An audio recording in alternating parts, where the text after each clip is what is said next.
Some debts can never be forgiven. Some wrongs can never be made right. And sometimes, the spirits demand payment in blood. This is the story of Yaro Jattah, the man who thought he was untouchable, the man who laughed at consequences, the man who learned that karma doesn't forget. The sun hangs high over the village of Kusami. The marketplace buzzes with life. Vendors shout their prices. Children chase each other between stalls. The smell of roasted plantains fills the air.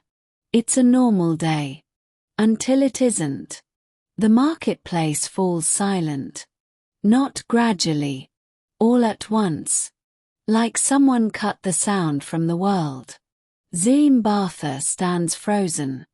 Her basket of yams tumbles to the dusty ground. One by one. Rolling away. But she doesn't notice. Around her, vendors stop mid-shout. Mothers grab their children. Old men rise from their stools. Every eye in the village square turns toward the same impossible sight. Yaro Jattah, the village's most feared man. The strongest. The most arrogant. The one who takes what he wants. The one who destroys lives without a second thought. The one who laughs at consequences. He's clutching his stomach. Screaming. But these aren't screams of pain from a fight. These aren't the sounds of injury or illness. These are screams of pure, absolute terror. What's happening to me? Yaro's voice cracks. Breaking. What is this? What is this? His tunic stretches tight across a belly that wasn't there yesterday. A belly that's swollen. Round. Enormous. A belly that's moving. From the inside. The crowd gasps. Someone screams. A woman faints. Yaro stumbles backward. His massive, muscular frame trembling like a leaf in the wind. The crowd parts. Nobody dares to touch him. Nobody dares to get close. Z's breath catches in her throat. Her hands shake. Her heart pounds. Because she knows. She knows exactly what's happening. To understand this curse, you must understand the betrayal. 6 months ago, Kusami was a different place. Kusami was alive. Beautiful. Kind. Innocent. She was Z's younger sister. The light of their family. Everyone loved Kusami. Everyone. Including Yaro Jattah. But Yaro didn't love her. Yaro wanted her. There's a difference. He pursued her for weeks. Brought her gifts. Spoke sweet words. Made promises. I'll marry you, Kusami, he whispered. You'll be my wife. The mother of my children. I'll build you a house, he said. I'll give you everything. Just trust me. Kusami believed him. How could she not? Yaro was strong. Handsome. Respected by the men. Feared by his enemies. She thought she was special. She thought she was different. She thought he meant what he said. She gave him everything. Her innocence. Her trust. Her future. And then, she got pregnant. At first, she was happy. Terrified, but happy. She would be a mother. Yaro's wife. They would build a life together. She told him the news one evening. Under the mango tree. Where they first kissed. She told him with tears of joy in her eyes. And Yaro's face changed. The warmth disappeared. The promises evaporated like morning mist. You're lying, he said. Cold. Flat. What? Kusami whispered. You're lying. Trying to trap me. I know girls like you. Yaro, please. I'm not lying. The baby is yours. You know it is. He laughed. A cruel, cutting laugh. Prove it, he said. Prove the child is mine. You could have been with anyone. You're just another foolish girl trying to trap a man into marriage. Kess's world shattered. Right there. Under that mango tree. The same tree where he'd promised her forever. She begged. She pleaded. She cried until she had no tears left. But Yaro walked away. And he never looked back. The whispers started. Who's the father? She won't say. Probably doesn't even know. Did you hear about Kesimbatha? Pregnant. No husband. The shame crushed her. Crushed her family. Z fought for her. Defended her. Stood by her side. But Kessi was drowning. Drowning in shame. In judgment. In hopelessness. Their mother wept every night. Their father stopped speaking to neighbors. And Kessi stopped smiling. 3 months into her pregnancy, Kessi did something desperate. Something brave. Something that would seal both their fates. In the marketplace. In front of everyone. Yaro Jattah. Her voice rang out. Clear. Strong. Despite her shaking hands. The marketplace fell silent. Yaro turned. Annoyed. Embarrassed. Tell them, Kessi said. Tell them the truth. Tell them this baby is yours. Tell them you promised to marry me. Tell them. Yaro's eyes went cold. He walked toward her slowly. The crowd parted. He stopped inches from her face. And then he laughed. Loud. Mocking. Cruel. The entire marketplace heard it. This girl, he said to the crowd, is trying to trap me. I've never touched her. This baby could be anyone's. She's desperate. Shameless. A liar. Some of the crowd murmured. Some believed him. Some didn't. But it didn't matter. In that moment, Yaro had made his choice clear. Kessi stood there. Tears streaming down her face. Not tears of sadness anymore. Tears of rage. Pure, burning rage. Something changed in her that day. Something fundamental. That night, she made a decision. A terrible decision. A decision that would change everything. Beyond the cassava fields, past the abandoned well, where the jungle grows thick and the villagers don't go, there lives an old woman. Nobody knows her real name. Some call her Mama Bones. Some call her the Whisperer. Some don't call her anything at all. Because speaking her name invites attention. And her attention is dangerous. Kessi walked to that hut. Alone. In the dark. Her pregnant belly heavy. Her heart heavier.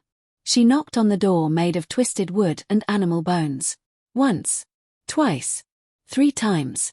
I've been expecting you, child. The voice came from the darkness. Ancient. Knowing. Kessi stepped inside. The hut smelled of bitter herbs and smoke and something else. Something old. Something that made Kessi's skin crawl. The old woman sat by a small fire. Her face hidden in shadows. But her eyes glowed in the firelight. You want revenge, the old woman said. Not a question. A statement. Kessi nodded. Unable to speak. The man who destroyed you. The one who carries no burden while you carry his child. You want him to suffer. You want him to understand. You want him to feel what you feel. Yes, Kessi whispered. Yes. The old woman smiled. It was not a kind smile. There is a curse, she said. Old magic. Blood magic. It can give him your burden. Make him carry what he refuses to acknowledge. Kess's heart raced. What do you mean? He will carry the child, the old woman said slowly. In his own body. He will feel every pain, every fear, every moment of shame you've endured. His body will swell. His strength will mean nothing. And when the time comes, he will give birth. Or die trying. Kess's breath caught. Kess's breath caught. The kind that damns souls. But as she sat there, thinking of Yaro's laughter, thinking of his betrayal, thinking of her ruined life, she made her choice. What's the price? She asked. Ah, the old woman whispered. There's always a price, child. For this curse to work, a life must be given. Your life. Kessie didn't flinch. Didn't hesitate. When? She asked. When you give birth, the old woman said. Your child will not survive. Neither will you. But your spirit, your rage, your justice, will transfer to him. He will carry your burden. He will birth your child. And the world will see him for what he is. Kessie closed her eyes. Thought of her mother's tears. Thought of her father's shame. Thought of Zoe's pain. Thought of Yaro's laugh. Do it, she whispered. What happened next? No living person should witness. The old woman took Kessie's hand. Cut her palm with a bone knife. Blood dripped into a clay bowl filled with black liquid and writhing things. The old woman chanted. Words in a language older than the village. Older than memory. The fire flared green. The walls seemed to breathe. Shadows moved on their own. And something listened. Something ancient. Something hungry. Something that had waited a long time for an offering like this. Kessie drank from the bowl. It burned going down. Like liquid fire. Like poison. She convulsed. Screamed. Collapsed. When she woke, she was outside the hut. Dawn was breaking. The hut was gone. But something had changed. She could feel it in her bones. The curse was set. The spirits had accepted her bargain. Yaro Jattah would pay. 2 weeks later, Kessie went into labor. Early. Too early. The baby wasn't ready. Neither was she. But the curse demanded payment. And spirits don't wait. The midwives worked through the night. But they couldn't save her. Couldn't save the baby. Too much blood. Too much pain. Too much wrong. Ziri held her sister's hand as she died. Felt her grip weaken. Watched the life fade from her eyes. I'm sorry, Ziri sobbed. I'm so sorry, Kessie. But Kessie smiled. Even as death took her. A strange, knowing smile. Her last words were barely a whisper. He'll understand now. He'll finally understand. Then she was gone. They buried Kessie and her baby together. The entire village attended. Even Yaro. He stood at the back. Uncomfortable. Guilty maybe. But he didn't cry. Didn't apologize. Didn't acknowledge his role in her death. He just left. Went back to his life. As if nothing had happened. As if Kessie had never existed. Ziri watched him leave. Hatred burning in her chest. She prayed for justice. Prayed for revenge. Prayed for anything. She didn't know her prayers had already been answered. 3 months passed. Life continued. People forgot about Kessie. The way people always forget. Until the day Yaro woke up. Different. At first, he thought he'd eaten something bad. His stomach felt strange. Swollen. Heavy. But when he looked down, his belly had grown. Overnight. Impossible. He tried to hide it. Wrapped cloth around his middle. Told himself it was nothing. Just illness.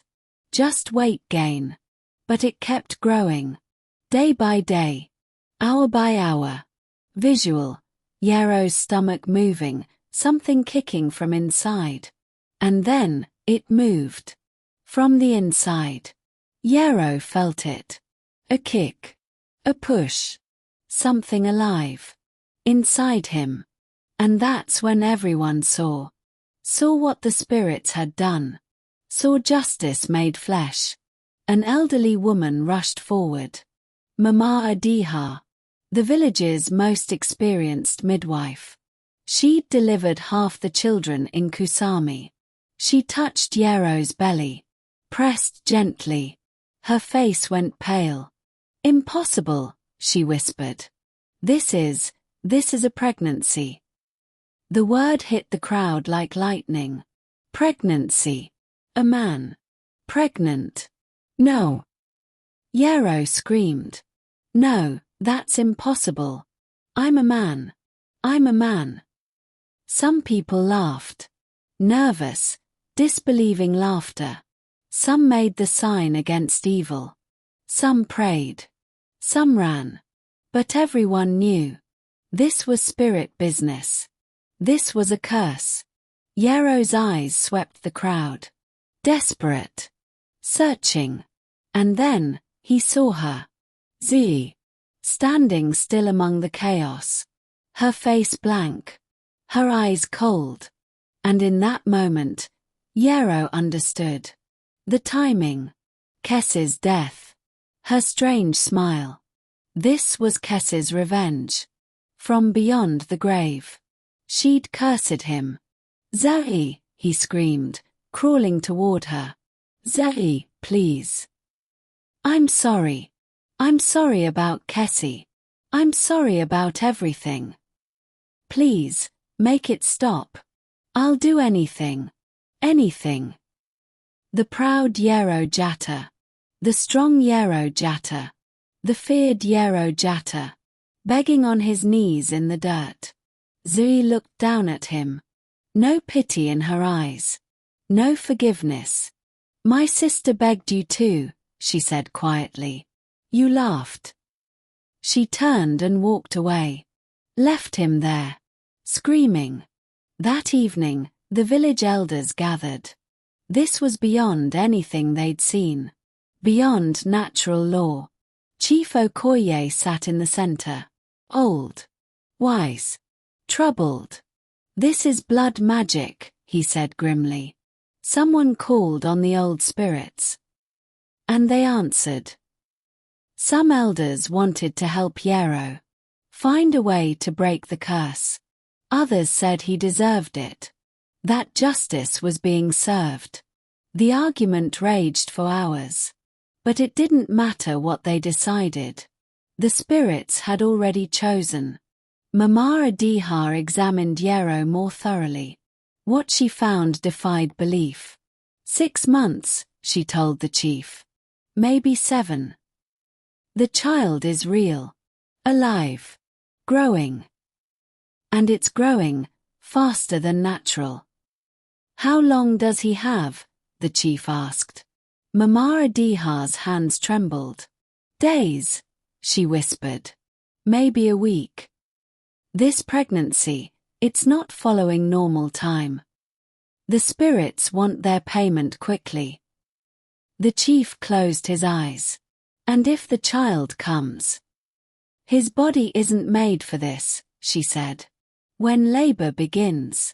She didn't finish. She didn't have to. Everyone understood. Yaro would die. Just like Kessie died. They told Yaro. He didn't rage. Didn't fight. He just broke.